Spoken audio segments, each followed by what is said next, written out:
제가 지난주에 우리 교회 학생부 학생 중에 손혁주라는 학생이 있는데 그 학생이 수련회 간증문을 올린 장문의 그 글을 읽었습니다. 근데 거기 보니까 이제 이 목사님이나 또는 전도사님들이 설교를 할 때 개콘 이야기를 하면 감동이 2인데 진짜 사나이 얘기를 하면 감동이 8이라는 거예요.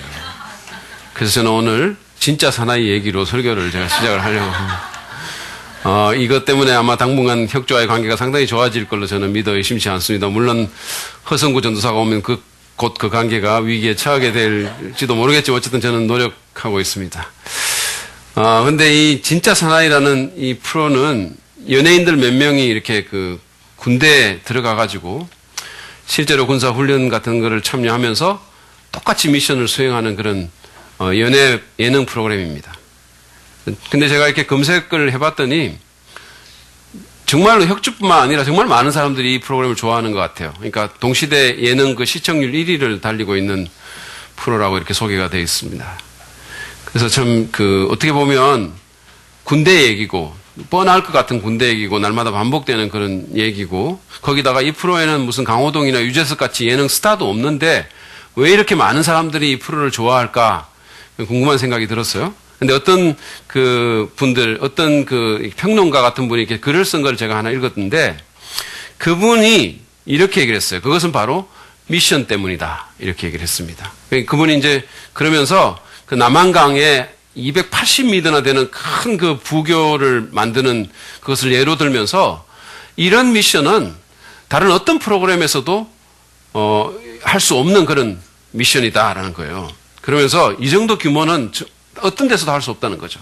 그뿐만 아니라 이런 미션은 PD나 작가가 만든 그런 인위적인 미션이 아니라 실제로 군인들이 하는 미션이고 실제적이고 아주 큰 미션이다라는 거예요. 그래서 시청자들이 그런 실제적이고 스펙터클한 거대한 미션을 보면서 감동을 받고 재미를 느끼고 그리고 거기 빠져든다라고 그렇게 얘기를 했습니다. 제대로 된 미션, 다시 말해서 사명은 이처럼 우리의 관심을 끌고 감동을 주고 때로는 우리를 흥분시키기도 합니다. 그래서 미션을 다루는 많은 영화들에게 그렇게 많은 사람들이 몰리는 거예요. 무슨 007이 여러분 얼마나 오랫동안 지속된지 지금도 하고 있어요. 미션을 다루는 영화입니다. 또는 무슨 예수의 수사들의 얘기를 다룬 실제로 미션이라는 제목을 가졌던 그 영화, 어떻게 보면 종교영화 같은 그 영화에 종교의 벽을 뛰어넘어서 많은 사람들이 감동받고 그 영화를 사랑한 것도 바로 미션 때문입니다. 여러분 한번 생각해 보십시오. 사람들은 말이죠. 미션을 갖고 위대한 미션을 갖고 사는 사람들에게 끌립니다. 그리고 그런 사람들의 얘기를 읽거나 또는 그런 사람들의 삶을 보면서 나도 좀 그렇게 살고 싶다라는 생각을 하게 됩니다. 비록 그것이 실제로 옮겨지거나 지속되지 않는다 할지라도 그런 생각을 우리가 하게 되는 거예요. 나도 좀 그냥 사는 것이 아니라 저 사람들처럼 그렇게 살았으면 좋겠다. 그런 생각을 우리가 하게 되는 거죠. 여러분에게는 인생의 미션이 있으십니까? 아니면 그냥 하루하루를 별 생각 없이 그냥 사시나요? 그냥 살아있으니까 그냥 별 생각 없이 늘 하던 것처럼 그냥 그렇게 직장 가고 그냥 그렇게 사는 삶을 살고 계시나요? 그냥 바쁜 일에 포로가 돼서 그렇게 살고 계십니까? 제가 어제 이제 토요일 날 점심 식사를 하고 이 사역자 사무실에서 이렇게 있는데 우리 윤석호 목사님의 딸인 하원이가 점심 먹고 나서는 이렇게 거울 앞에 이렇게 가가지고 멍하니 이렇게 자기를 보고 있다가는 나중에 와가지고 자기 엄마한테 근데 엄마 내가 왜 거울 앞에 갔지? 이러는 거예요. 그러니까 자기 엄마가 내가 그걸 어떻게 알아? 이러니까 이상하다. 내가 왜 거울 앞에 갔지? 내 얼굴 보러 갔나? 그러면서 다시 또 거울 앞에 가더라고. 그래서 이렇게 서가지고는 왜 왔지? 내 얼굴 보려고 왔나? 이러고 있는 거예요. 여러분 혹시 여러분 그렇게 살고 있지는 않으세요? 예? 회사 왜 왔지? 교회 왜 왔지? 학교는 왜 가지? 왜 살지? 여러분 이래서는 안 되는 겁니다. 이렇게 살아서는 안 되는 거예요. 소중한 인생이에요. 만약에 여러분이 올 한 해 여러분의 삶을 정말 아름답게 디자인하기를 원하신다면 여러분은 반드시 그래서 사명의 문제에 대해서 좀 생각해 보셔야 됩니다.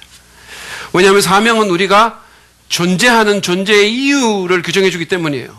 사명은 우리를 살아있게 만들고 우리의 삶을 특별하게 만들기 때문입니다. 그래서 고든 맥도날드라는 분은 사명을 이렇게 정의했어요. 보십시오. 사명이란 단어는 인생 전체의 의미와 방향을 제시해주는 근본 목표를 뜻한다. 잘 규정된 사명은 평생 동안 길잡이가 될 뿐 아니라 선택과 가치관의 근거가 되줄 것이다. 사명이 이런 것이라면 우리는 이것 없이 결코 잘 살 수 없습니다. 이것 없이 결코 성공적인 삶을 살 수가 없는 겁니다. 그래서 우리는 오늘도 예수님과 함께 인생을 디자인하면서 사명에 대해서 좀 생각해 보기를 원합니다. 예수님이야말로 사명에 사로잡힌 사람이었어요. 그래서 우리는 어떻게 그분으로부터 어떻게 하나님께서 기뻐하시는 사명을 이루면서 살아갈 수 있을지 좀 생각해 보기를 원하는 것입니다. 먼저 우리는 우리 삶에 대한 하나님의 목적을 발견하고 그것에 헌신해야 합니다. 우리가 사명을 이루기 위해서는 우리 삶에 대한 하나님의 목적을 인식하고 그 일에 헌신해야 된다는 거예요.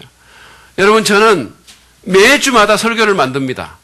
어떤 주는 뭐 2개씩, 3개씩, 특별 새벽기도 있는 날은 하루에, 일주일에 5개를 만들기도 했어요. 근데 제가 설교를 만들 때 저는 분명한 목적을 갖고 그 설교를 만듭니다. 저는 시간을 때우려고 설교를 만들거나 시간을 때우려고 이 자리에 서 있지 않아요. 그냥 예배 가운데 이게 있으니까 그렇기 때문에 그냥 하지 않습니다. 매 설교에는 나름의 독특한 목적이 있고 저는 각 설교를 통해서 그 목적을 이루기를 원하는 거예요. 저는 미션을 갖고 여기 서 있는 거예요. 여러분이 그것을 인식하든 안 하든 저는 언제나 목적을 갖고 설교합니다. 그리고 그 목적이 이루어지도록 하나님께 간절히 기도합니다. 저뿐 아니라 무언가 중요한 것을 만드는 모든 사람들은 다 목적을 갖고 그것을 만듭니다. 아무 생각 없이 만들지 않는다는 거예요. 아주 정교하고 아주 값비싼 기계를 만드는 사람이 그냥 재미로 시간 때우려고 그거 만들지 않아요. 만약 우리가 그렇다면 하나님은 어떻겠습니까? 하나님은 전지전능하신 분이시며 고도로 지적인 분이십니다. 고도로 계획적인 분이세요. 그분은 그 어떤 것도 허비하는 분이 아니십니다. 그래서 그분이 우리 한 사람 한 사람을 만들 때, 우리 각자를 빚으실 때, 우리 각 사람에 대한 분명한 목적을 갖고 우리를 만들었다는 거예요. 그러므로 여러분의 인생에는 하나님의 목적이 분명히 있습니다. 없는 사람은 한 사람도 없어요. 여러분이 그것을 인식하지 못해서 그것이 문제가 되는 거죠. 예수님이 이 땅에 오실 때 그 하나님의 목적을 발견하고 그 목적에 헌신하셨습니다. 우리가 조금 전에 읽었던 히브리서 10장 5절부터 7절 말씀 한번 다시 보시죠. 그러므로 그리스도께서 세상에 오실 때 하나님 아버지께, 하나님께 이렇게 말씀하셨습니다. 그러니까 예수님이 이 세상에 성육해서 오실 때 하나님께 이렇게 말씀하신 거예요. 주님은 제사와 예물을 원하지 않으셨습니다. 구약시대처럼. 그래서 나에게 입히실 몸을 마련하셨습니다. 주님은 번제와 속죄제를 기뻐하지 않으셨습니다. 유대교에서 쭉 해왔던 그것을 기뻐하지 않았다는 거죠. 그래서 내가, 예수님이 하나님께 말하였습니다. 보십시오, 하나님. 나를 두고 성경에 기록되어 있는 대로 나는 주님의 뜻을 행하러 왔습니다. 나는 아버지의 뜻을 행하러 이 땅에 갑니다. 예수님은 인류 구원을 이루는 그 문제에 있어서 당신에 대한 하나님의 목적을 분명히 알고 그 목적을 이루기 위해서 이 땅에 오신 거예요. 그냥 이렇게 이게 내가 만들었지만 지구는 어떤 건지 진짜 궁금해. 한번 배낭여행 한번 가볼까? 갈까? 이러고 오신 게 아니라는 거예요. 그랬기 때문에 그분은 정말 목적을 알고 그 목적에 헌신돼서 오셨기 때문에 초점이 분명한 삶을 사셨고 인생을 낭비하지 않으셨습니다. 쓸데없는 일로 시간을 허비하지 않으신 거예요. 곁길로 빠지지도 않았습니다. 다른 사람이 다 한다고 부안해동하지도 않았습니다. 뭐 이것 하다가 저거 하다가 막 이런 식으로 살지 않았다는 거예요. 그분은 자고우면하지 않고 당신의 길을 가셨습니다. 누가 뭐라고 하든지 간에. 그 누가 물어보면 그분은 분명히 자신의 인생 사명을 말할 수 있었습니다. 마가복음 10장 45절에 그분이 말씀하신 인생 사명이 이렇게 기록되어 있어요. 그분이 직접 말씀하신 겁니다. 한번 보실까요? 인자는 섬김을 받으러 온 것이 아니라 섬기러 왔으며 많은 사람을 구원하기 위하여 치를 몸값으로 자기 목숨을 내주러 왔다. 이것이 그분이 이 땅에 오신 목적입니다. 이것이 그분이 인생을 살아간 목적이에요. 이것이 그분이 밥을 먹고 잠을 자고 때로는 휴식하고 일했던 목적입니다. 그분은 자신의 삶에 대한 하나님의 목적을 알고 계셨어요. 여러분은 여러분의 인생에 대한 하나님의 목적을 발견하셨습니까? 하나님께서 왜 여러분을 21세기에 이 대한민국 3번 땅에 또는 다른 인근 지역에 살게 하시는지, 왜 지금과 같은 재능과 은사와 성격과 배경과 물질을 주시고 왜 지금과 같은 교육을 받게 하셨는지, 그 전능하시고 똑똑하신 하나님께서 왜 그렇게 하셨는지, 왜 많은 사람들 가운데서 여러분을 구원해서 이 사랑 빚는 교회로 인도하셨는지 여러분은 아시나요? 누군가 여러분에게 왜 사는지를 물어보면 여러분은 예수님처럼 분명히 대답하실 수 있으십니까? 아니면 어느 식기처럼 왜 사는가 물으면 그냥 웃습니까? 그냥 웃지요. 우리 인생에 대한 하나님의 목적을 발견하고 이것을 인생의 사명으로 삼아 이에 헌신하는 것은 너무너무 중요합니다. 그것만이 이 소중한 인생을 낭비하지 않을 수 있는 유일한 길이에요. 그것만이 내 인생의 진정한 성공을 담보할 수 있는 그런 길입니다. 오늘 수많은 사람들이 분명한 목적 의식 없이 자기가 왜 사는, 뭐를 위해서 자기가 존재하는지를 잘 알지 못하고 생각도 안 하고 그냥 미디어에 휘둘리고 여론에 그냥 휩쓸리는 거예요. 여러분, 대한민국처럼 텔레비전의 힘이 강한 나라가 어디에 있을까요? 누군가가 TV에 나와가지고 그냥 이런 말 한마디 하면 여러분 무슨 의학 전문가도 아니고 요리 전문가도 아닌 사람이 그냥 탤런트가 텔레비전에 나와가지고 이 음식 좋습니다. 그럼 그게 그냥 동의 나는 세상에 우리가 살고 있는 거예요. 그 사람들이 뭐를 안다고? 누군가가 또 다른 사람이 나와가지고 이러면 또 그거 한다고 막 이거 해야 된다면 이거 해야 되고 이 가방 좋다 그러면 처음부터 그 가방 들고 오늘 이렇게 사는 거예요. 그러니까 뭐 하루아침에 이게 음식이 하루아침에 그냥 보약이다가 하루아침에 독약이 되는 거예요. 막 누가 먹으라 그래가지고 막 또 이만큼 사가지고 먹다가 누가 그거 뭐 큰일 난다고 뭐 이래가지고 또 다 버리고 이런 난센스가 우리 삶 속에서 일어나는 거예요. 그리스도인들도 예외가 아닙니다. 많은 사람들이 하니까 너무 많은 사람들이 하니까 나도 해야 되지 않겠냐는 식으로 우리가 사는 거예요. 그러는 식으로 인생의 계획을 짜고 삶의 단계를 밟아 올라가고 그런 식으로 육아하고 그런 식으로 삶의 선택을 내리는 거예요. 지난주에 우리 교역자들이 모여가지고 이렇게 뭐 얘기하고 뭐 커피를 마시는데 커피를 주문을 하는데 그 허성구 전도사님이 이제 2월 첫 주부터 우리 교회 오실 중고등부 전담 전도사님인데 허성구 전도사님이 카페 모카를 시키니까 김철기 전도사님도 윤석호 목사님도 다 같이 카페 모카를 시키는 거예요. 이 허성구 전도사님 몸이 마른 사람입니다. 그분은 그걸 마실 만한 분이에요. 그러니까 그 사람이 그걸 시키는데 이분들이 그걸 또 따라서 시키는 거예요. 여러분, 이게 그 몸이, 이게 그걸 먹을 몸입니까, 이게?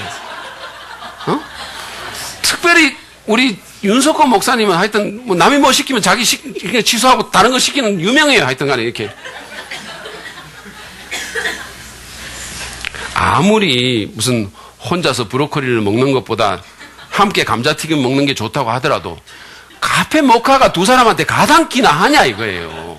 그걸 갖다가 또 그 사람 시킨다고 따라서 이렇게 시켜가지고는 나중에 먹다가 또 엄청 달다고 막 너무 후회를 하는 거예요. 이건 너무 달다고 막 괜히 시켰다 이러는 거예요. 얼마나 많은 사람들이 이런 식으로 사는지 몰라요. 여러분, 분명한 신적 사명을 가지십시오. 인생 사명은 삶의 초점을 잡아주고 활력을 주고 어려움을 견디게 합니다. 니체라는 사람 아시죠? 그 사람은 뭐 하나님 안 믿는 사람이죠. 이 말은 올바른 말을 한 것 같아요. 니체라는 사람이 이런 말을 했어요. 삶의 Y를 아는 사람은, 다시 말하면 삶의 이유를 아는 사람은 삶의 How를 견딜 수 있다 그랬어요. 어떤 일이 벌어지든지 그것을 견딜 수 있다 그랬습니다. 사명을 가진 사람은 변화를 일으킵니다. 분명하고 위대한 사명을 가진 사람은 영향력을 끼치게 돼 있어요. 그래서 릭 워렌 목사님은 사명을 가지기까지 당신은 살 준비가 되어 있지 않다라고 말을 한 겁니다. 여러분의 삶에 대한 분명한 목적의식이 없으면 여러분 살 준비가 아직 안 되신 거예요. 여러분의 인생을 향한, 여러분의 삶을 향한 하나님의 목적이 무엇입니까? 하나님께서는 여러분을 통해서 뭐를 이루기를 원하실까요? 그냥 수많은 사람들이 하는 것처럼 그냥 별 생각 없이 대학 가고 졸업하고 취직하고 그냥 결혼하고 아파트 사고 그냥 그러다가 가는 게 하나님이 원하시는 삶일까요? 다일까요 그게? 제가 그게 필요 없다는 말은 아닙니다. 그렇지만 그게 그냥 다일까요? 그것이 삶이 우리에게 제공할 수 있는 또는 우리가 쫓아가야 될 다일까요? 그리스도인이라면 우리는 이 문제에 대해서 해답을 얻어야 돼요. 그리고 이 문제에 대해서 우리가 생각할 때 공통적으로 고려해야 될 두 가지 구절이 있습니다. 하나는 가장 큰 계명이라는 것이고 하나는 지상 사명이라는 거예요. 제가 빨리 한번 읽어보겠습니다. 먼저는 마태복음 22장 37절에 39절에 기록된 대계명입니다. 예수님이 하신 말씀이에요. 한번 보시죠. 내 마음을 다하고 내 목숨을 다하고 내 뜻을 다하여 주 너희 하나님을 사랑하여라 하였으니 이것이 가장 중요하고 얻음 가는 계명이다. 둘째 계명도 이것 같은데 내 이웃을 내 몸과 같이 사랑하여라 한 것이다. 하나님의 사랑과 이웃 사랑입니다. 그 두 가지를 얘기를 한 거예요. 그 다음은 마태복음 28장 18절부터 20절에 있는 주님의 말씀입니다. 지상 사명이에요. 나는 하늘과 땅의 모든 권세를 받았다. 그러므로 너희는 가서 모든 민족을 제자로 삼아 아버지와 아들과 성령의 이름으로 침례를 주고 내가 너에게 명령한 모든 것을 그들에게 가르쳐 지키게 하여라. 부활아 내가 세상 끝날까지 항상 너희와 함께 있을 것이다. 전도와 주님 닮은 제자를 양육하는 것과 교회를 통한 교제입니다. 여러분을 향한 하나님의 목적은 이 5가지 중에 하나 또는 그 이상과 어떤 식으로든 연결되어 있을 것입니다. 여러분이 이 문제에 대해서 더 자세히 생각하기를 원하신다면 릭 워렌 목사님이 쓴 목적이 이끄는 삶이라는 책을 반드시 읽어보시기를 권합니다. 한번 꼭 읽어보십시오. 훌륭한 책입니다. 여러분이 왜 이 땅에 존재해야 하는지를 가이드해 줄 수 있는 책이에요. 물론 우리가 하나님의 목적이나 사명을 말한다고 다 목사나 선교사가 돼야 된다는 뜻은 결코 아닙니다. 우리는 일상적인 자기 일반의 직업을 가지면서 얼마든지 하나님 나라의 사명에 헌신할 수 있습니다.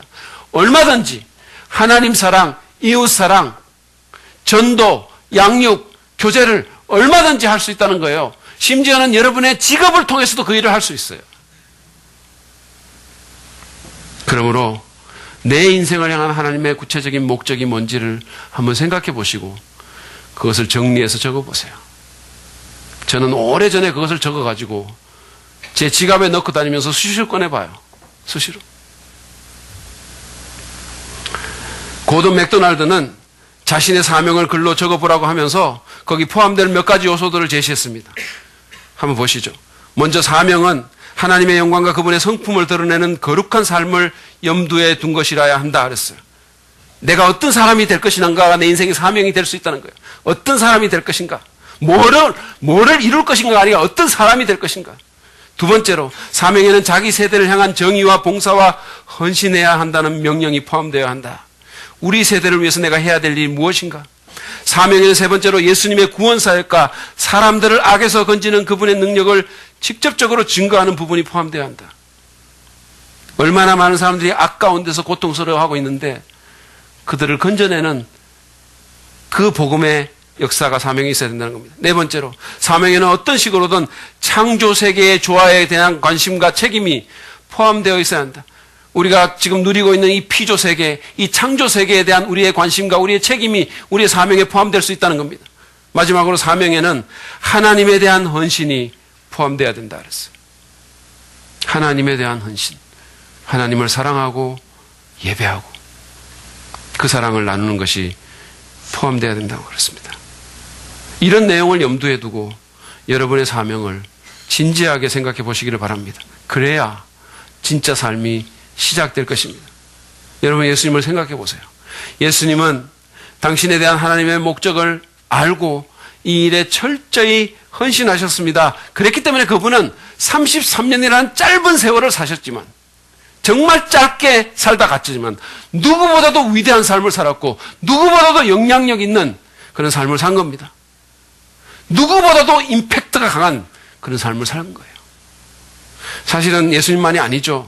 사도 바울이라든지 마틴 루터라든지 윌리엄 윌버포스라든지 링컨이라든지 마틴 루터 킹 주니어라든지 넬슨 맨델라라든지 뭐 우리나라의 한동대 김영길 총장이라든지 또는 우리 시대의 션이라든지 이 수많은 사람들이 다 신적 사명에 헌신했기 때문에 그 삶이 그렇게 아름답고 힘이 있는 것입니다. 우리도 우리 삶에 대한 하나님의 목적을 발견하고 이것을 내 인생 사명으로 삼아 여기에 헌신해야 되는 거예요. 그냥 사는 것이 아니라 사명을 갖고 살아야 되는 겁니다. 그냥 내가 여기 서서 설교하는 것이 아니라 사명을 갖고 설교하듯이 여러분들도 그냥 사는 것이, 그냥 밥 먹고 그냥 잠자고 그냥 여가를 누리는 것이 아니라 사명을 갖고 그런 일들을 해야 된다는 거예요. 그럴 때 여러분의 삶이 정말 아름답게 디자인될 수 있을 것입니다. 두 번째로, 우리는 사명 성취를 방해하려는 사단의 유혹을 물리쳐야 됩니다. 사명 성취를 방해하려는 사단의 유혹을 물리쳐야 사명을 아름답게 이루어갈 수 있어요. 007이라든지 무슨 미션 임파서블이라든지 이런 영화를 보면 있잖아요. 사명을 이루려는 척과 그것을 방해하려는 척들 사이에 치열한 싸움이 벌어지는 것을 우리가 봅니다. 그렇죠? 어떻게든 그 사명을 이루지 못하게 하려는 세력들이 있는 거예요. 그래서 그들은 돈이나 심지어는 미인계 같은 것으로 사람들을 유혹합니다. 예수님도 미션을 가진 분이셨기 때문에 사단의 견제가 당연히 있었죠. 사단의 입장에서 보면 예수님은 가장 위험한 존재였었어요. 어떻게든 그를 주저앉혀야 했습니다. 그래서 사단이 예수님을 그렇게 유혹했던 거예요. 그 한 장면이 마태복음 4장 1절부터 11절에 나와 있는데 제가 이게 너무 길어가지고 1절만 읽고 마지막 8절에서 11절을 좀 읽겠습니다. 한번 보시죠. 그 즈음에 예수께서 성령에 이끌려 광야로 가셔서 악마에게, 사단에게 시험을 받으셨다. 그 다음에 뭐 이렇게 돌을 빵으로 만들라든지 뭐 이런 게 있고 나서 그 다음에 마지막 유혹입니다. 악마는 예수를 매우 높은 산으로 데리고 와서 세상의 모든 나라와 그 영광을 보여주고 말하였다. 네가 나에게 엎드려서 절을 하면 이 모든 것을 네게 주겠다. 그때 예수께서 그에게 말씀하셨다. 사탄아, 물러가라. 성경에 기록하기를 주 너의 하나님께 경배하고 그분만을 섬기라 하였다. 이때 악마는 떠나가고 천사들이 와서 예수께 시중을 들었다. 사단은 예수님께서 십자가를 통해서 인류 구원의 사명을 완수하려는 그런 것을 염두에 두고 있다는 사실을 알았기 때문에, 그래서 이 땅에 온 것을 그가 알았기 때문에 예수님께 십자가가 없는 영광을 제시한 겁니다. 그냥 나한테 절만 하면 돼. 그 어렵고 힘들고 골치 아픈 십자가를 안 거쳐도 돼.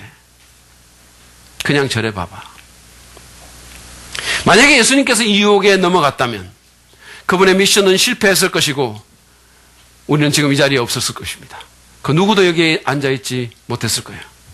그렇지만 예수님은 사단의 관계를 깨뚫어 보셨고 하나님을 신뢰하며 그분의 말씀으로 그 유혹을 물리쳤던 것입니다. 40일 동안 금식해서 아사 직전이었지만 자신의 감각적 욕구에 굴복하지 않으신 겁니다.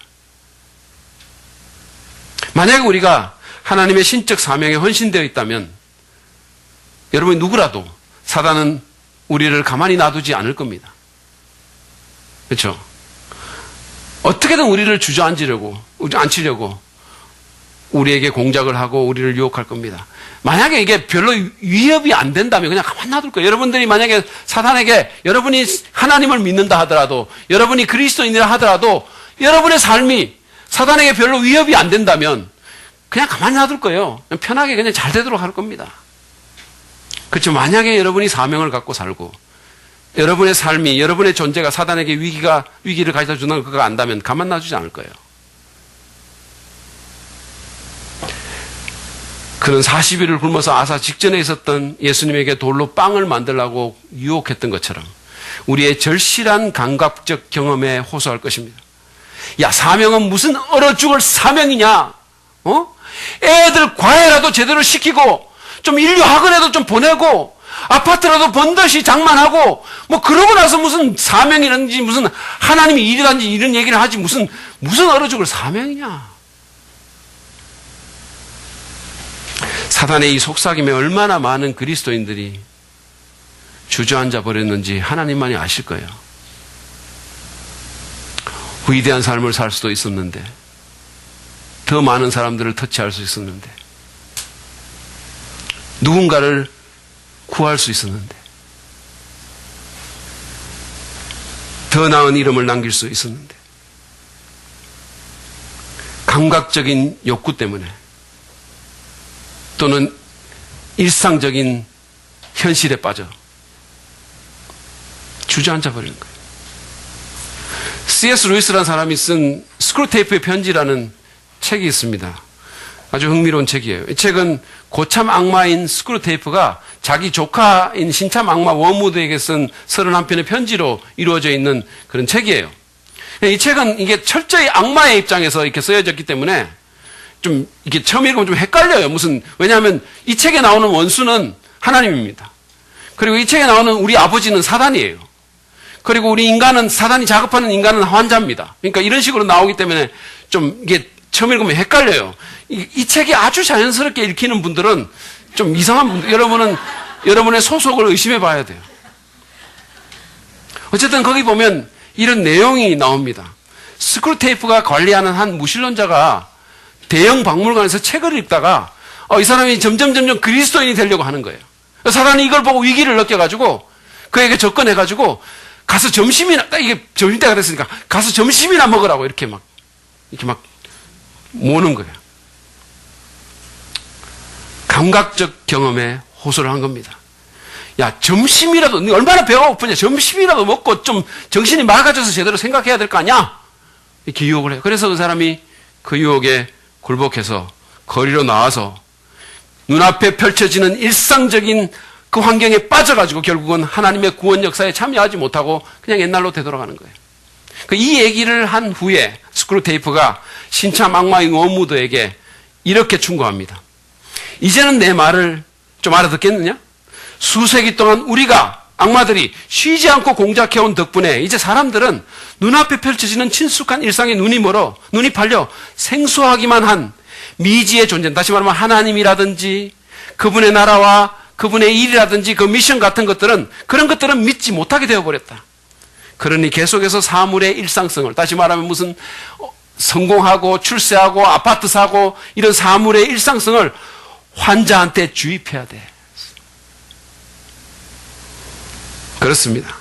사탄은 친숙한 일상과 현실적인 문제와 누구나 경험하는 감각적 경험으로 우리를 유혹해서 우리로 하여금 하나님 나라의 사명에 참여하지 못하도록 만들 것입니다.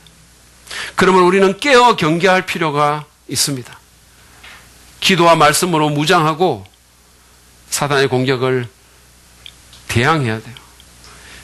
특별히 그가 현실적인 문제나 감각적인 욕구로 우리의 사명을 이루지 못하도록 유혹할 때 우리는 잠시 그 결과가 어떻게 될 것인지를 좀 생각해 볼 필요가 있어요. 만약에 내가 이 욕구에 굴복한다면 앞으로 어떤 결과가 있을 건지 내 인생에 한번 생각해 볼 필요가 있다는 거예요. 당장은 좋을지 모르겠지만, 당장은 욕구가 충족될지 모르겠지만, 당장은 현실적인 문제가 해결될지 모르겠지만, 당장은 로맨틱한 사랑을 이룰 수 있을지는 모르겠지만, 그러나 과연 그 대가로 우리가 뭐를 줘야 될지 생각해 보라는 거예요. 우리는 너무도 큰 것을 잃어버리게 될지 모릅니다. 구약성경 창세기에 보면 에서라는 사람이 나와요. 근데 이 사람이 그 쌍둥이 동생이 있었는데 야곱이라는 쌍둥이 동생입니다. 근데 아주 영악하죠. 근데 이 에서는 이 믿음의 족장인 이삭의 장자입니다. 장자예요. 근데 이 사람이 이제 그 하루는 들에 나가가지고 사냥을 하루 종일 하고 막 쫓아다니다가 들어오는데 배가 너무너무 고픈 거예요. 죽을 것 같이. 근데 영악한 그 동생인 야곱이 때를 맞춰가지고 팥죽을 끓여가지고 냄새가 솔솔 풍기게 하면서 형을 유혹하는 거예요. 형이 배가 고파 죽을 지경이니까 그 팥죽 좀 달라고 얘기를 하니까 형이 장자권을 주면 내가 이걸 준다고 얘기를 했어요. 유혹한 거죠. 에서는 그 유혹에 넘어가서 장자권을 팥죽 한 그릇과 맞바꿉니다. 그로 인해서 믿음의 계보가 에서에서부터 야곱에게 넘어가게 되는 거예요. 야곱은 이스라엘 12지파의 아버지가 되고 성경에서 그 이름이 가장 많이 나오는 유명한 인물이 되고 그리고 메시아 예수님의 조상이 됩니다. 이것이 에서가 팥죽 한 그릇과 맞바꾼 거예요. 이것이 그가 유혹에, 감각적인 욕구의 유혹에 굴복해서 잃어버린 것들이에요. 만약에 에서가 유혹을 받을 때 잠시 멈추어서 이 모든 것들을 한번 생각해 보았다면 그는 이런 말도 안 되는 트레이드를 하지 않았을 것입니다. 사단이 우리의 사명과 맞바꾸자면서 우리에게 팥죽 한 그릇을 내밀 때 우리가 잃어버릴 것이 무엇인지 깊이 생각해 봐야 돼요. 그 결과는 우리가 그냥 생각하는 것보다 훨씬 더 크고 심각할 것입니다. 여러분 생각해 보시기 바랍니다. 우리가 만약에 그 감각적인 욕구 때문에 현실적인 문제 때문에 우리 삶의 존재를 규정하는 그 사명을 줘버린다면, 주저앉아 버린다면, 잃어버린다면 우리는 우리 인생을 향한 하나님의 목적을 이루지 못하게 될지 모릅니다. 그리고 그 과정 가운데 수많은 사람들에게 상처를 주게 될 것입니다. 아마 내가 가장 아끼는 사람에게, 가장 가까이 있는 사람에게 가장 깊은, 가장 큰 상처를 남기게 될 것입니다. 우리는 내 자녀들에게 남겨줄 수 있었던 자랑스러운 영적 유산을 빼앗기게 될지도 모릅니다. 우리의 이름이 부끄러운 이름이 되거나 아니면 무가치한 이름이 될 것입니다. 우리가 될 수도 있었을 사람이 되지 못하고 우리가 할 수도 있었을 위대한 일들을 하지 못하게 되는 거예요. 얼마나 안타까운 일입니까? 이번에 데니스 로드맨이라는 그 유명한 미국 NBA 출신 프로 농구 선수가 북한에 가가지고 독재자인 김정은을 찬양하고 그리고는 그것도 모자라가지고는 CNN에 나와가지고는 자국민이, 한국계 미국인인 케네스 베러는 억류된 미국인을 욕을 하고 그래가지고 국제적인 비난을 받았어요. 여러분 아마 아실 겁니다. 언론은 이 사람이 북한에서 성접대를 받았을 것이라고 말을 했습니다. 이를테면 유혹에 넘어간 거예요. 실제로 그 사람 자신이 자기 입으로 북한에서 있었던 난잡한 그런 파티에 대해서 말을 하기도 했어요. 데니스 로드맨은 유명한 농구 선수입니다. 이 사람은 NBA의 한 시대를 풍미했던 스타였었어요. 마이클 조던과 함께 시카고 불스에서 뛰면서 3연패를 했던 유명한 스타입니다. 대단한 스타예요. 그는 자신의 유명세와 자신의 인맥과 김정은과의 친분 등을 활용해서 더 나은 일을 할 수 있었어요.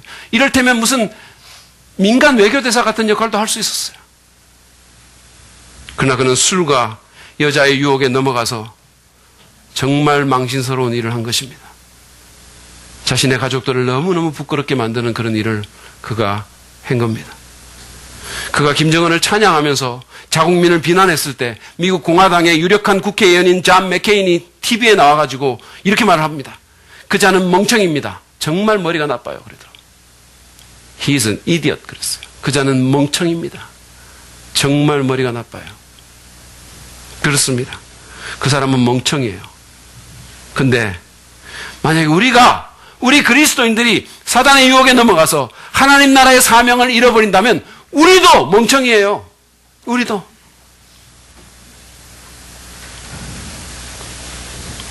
우리는 하나님과 다른 사람은 물론이거니와 우리 자신에게 너무 안 좋은 일을 하는 겁니다. 그러면 여러분 잘 생각하시고 말씀과 기도로 무장하고 사단에 맞서시기를 바랍니다. 베드로는 베드로전서 5장 8절 9절에서 이렇게 권면했습니다. 잘 들으십시오. 정신을 차리고 깨어 있으십시오. 여러분의 원수 악마가, 여러분을 너무너무 미워하는 악마가, 여러분이 안 되기를 너무너무 원하는 그 악마가, 여러분의 삶을 그냥 평범한 삶으로 만들기를 너무나 원하는 그 악마가 우는 사자같이 삼킬 자를 찾아 두루 다닙니다. 그러므로 믿음에 굳게 서서 악마를 맞서 싸우십시오. 정신을 차리고 깨어서 사태를 바로 파악해야 됩니다. 그래서 에서처럼 평생 후회할 바보 같은 트레이드를 하지 말고 마땅히 해야 할 일을 하고 하나님께서 나를 이 땅에 보내신 그 목적을 이루는 일에 헌신해야 하는 것입니다. 가치 있는, 의미 있는 그런 삶을 살아야 되는 겁니다. 그럴 때 우리의 인생이 아름답게 디자인될 것입니다. 최근에 컴패션 대표인 서정인 목사님으로부터 책 한 권을 제가 우편으로 받았어요.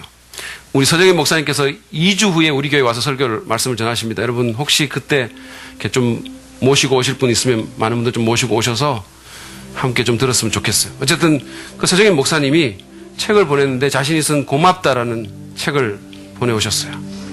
이 책은 본인이 대표로 있는 한국 컴패션의 이런저런 얘기를 담은 그런 책입니다. 근데 제가 그동안 일정이 바빠가지고 안 그랬으면 그냥 확 한숨에 다 읽었을 텐데 바빠서 못 읽다가 좀 읽어봤어요. 근데 한 이야기를 읽으면서 정말 가슴이 뜨거워지고 때로 눈물이 나기도 하는 그런 감동을 제가 느꼈습니다. 근데 저만 그런 게 아니라 많은 사람들이 그런 것 같았어요. 이 책의 앞에 추천사를 쓰신 분들이 이런 식으로 그런 글을 많이 썼어요. 예를 들어서 선한목자교회의 유기성 목사님이라는 분은 책을 읽으면서 몇 번이고 울컥하는 감동과 은혜를 받았다라고 했습니다. 온누리교회의 이재훈 목사님이라는 분도 책을 읽으면서 여러 번 눈물을 흘리지 않을 수가 없었다라고 했었어요. 축구선수인 이영표도 읽는 내내 마음에 깊은 울림을 전해줬다라고 했습니다. 뿐만이 아니에요. 한 독자는 이렇게 썼습니다. 웃다가 울다가 결단했습니다. 난 어떤 삶을 살아야 할까? 내게 주신 하나님의 사명은 무엇일까? 난 어떤 삶을 살아야 할까? 내게 주신 하나님의 사명은 무엇일까? 이동원 목사님은 심지어 이렇게까지 썼어요. 책을 읽은 사람의 내일은 어제와는 사뭇 다를 것이라고. 그리고 그 다름은 우리의 삶을 보다 뜨겁고 값지게 할 것을 확신한다라고 했어요. 왜 그럴까요? 왜 이 책이 읽는 이들을 감동시키고 심지어 삶을 변화시키는 영향력을 발휘할 수 있을까요? 어떻게 보면 그냥 편한 책인데 깊은 책도 아니고 그냥 일상의 얘기들을 담은 그런 책인데 학문적인 책도 아닌데 왜 그럴까요? 저는 그것이 바로 사명의 힘이라고 생각했어요. 사실 이 책에는요 여러 사람들의 얘기가 나옵니다. 서정인 목사님을 비롯한 목회자도 있고 연예인도 있고 광고회사 사장도 있고 일반 회사원도 있고 장애가 있는 어떤 어린 아이도 있어요. 근데 이들의 공통점은 다 자기보다 더 큰 사명에 헌신되어 있다는 겁니다. 다 자기의 인생보다 더 길게 남을 어떤 일에 그들이 헌신되어 있는 사람들이란 거죠. 그저 하루하루 자기만을 위해서 돈 벌고 그냥 성공하는 데 급급한 삶이 아니라 자기 인생을 향한 하나님의 목적에 대해서 고민하고 그것을 발견하고 그 일에 자신의 삶을 드린 사람들의 삶의 얘기가 담겨있기 때문에 그것이 그렇게 우리를 감동시키는 거예요. 그뿐만이 아니라 그런 사명의 사람들을 통해서 위대한 일을 이루시는 하나님의 역사 얘기가 담겨있기 때문에 이 책이 우리를 감동시키고 선한 영향을 주는 겁니다. 그래서 저는 이런 생각을 했어요. 만약 우리 교회 모든 성도님들이 하나님의 사명에 헌신되어 산다면, 우리 한 사람 한 사람이 각자의 하나님의 목적에 헌신되어 산다면, 우리 교회를 통해서 하나님 나라의 사명을 이루는 삶을 참으로 산다면, 그래서 하나님의 사랑과 이웃 사랑과 전도와 교회를 통한 교제와 사람을 세우는 그 일에 헌신되어 산다면 우리의 얘기를 책으로 펴냈을 때 사람들은 동일한 감동과 영향력을 받지 않을까? 아마 그럴 겁니다. 그러기를 바랍니다. 그랬으면 좋겠습니다. 한 사람 한 사람이 하나님의 사랑과 복음을 전해서 세상을 변화시키는 위대한 사명에 심취해서 신바람 나는 삶을 살았으면 좋겠어요. 여러분들이 그냥 사는 것이 아니라 한 단계 더 높은 삶을, 더 아름다운 삶을, 정말 사는 것 같은 삶을 살았으면 너무 좋겠어요. 저를 포함해서. 그래서 제가 묻습니다. 여러분은 사명을 가진 그리스도인이십니까? 그냥 사는 것이 아니라 하나님의 그 위대한 목적을 이루기 위해서 사십니까? 그러기 위해서는 여러분을 향한, 여러분의 삶을 향한 하나님의 목적을 발견하고 그것에 헌신하십시오. 그리고 그것을 계속해서 방해하려는 사단의 공격에 맞서시길 바랍니다. 유혹에 굴복하지 마십시오. 기도와 말씀과 성령의 능력으로 자연적인 일들과 감각적인 욕구들을 이용해서 우리를 끌어내리는 사단의 그 유혹에 굴복하지 마시기를 바랍니다. 그렇게 할 때 하나님 나라의 사명이 이루어질 것이고, 그렇게 할 때 누군가의 삶이 변하게 될 것이고, 그렇게 할 때 여러분의 삶이 지금보다 더 나은 삶이 될 것이고, 더 아름답게 디자인되게 될 것입니다. 이 시간 우리가 들은 말씀을 생각하면서, 찬양하면서 우리의 마음을 좀 고백했으면 좋겠습니다. 하나님 아버지의 마음이 있는 곳에 그 위대하신, 정말 우리 삶을 정말 좀 특별하게 만들기를 원하시는 그 아버지의 마음이 있는 곳에 제 마음도 있기를 원합니다. 아버지의 눈물이 고인 곳에 제 눈물도 고이기를 원합니다. 하나님, 제 삶을 그렇게 붙드시고 높이시고 사용해 주시옵소서. 우리 함께 찬양하면서 주님 앞에 나가겠습니다.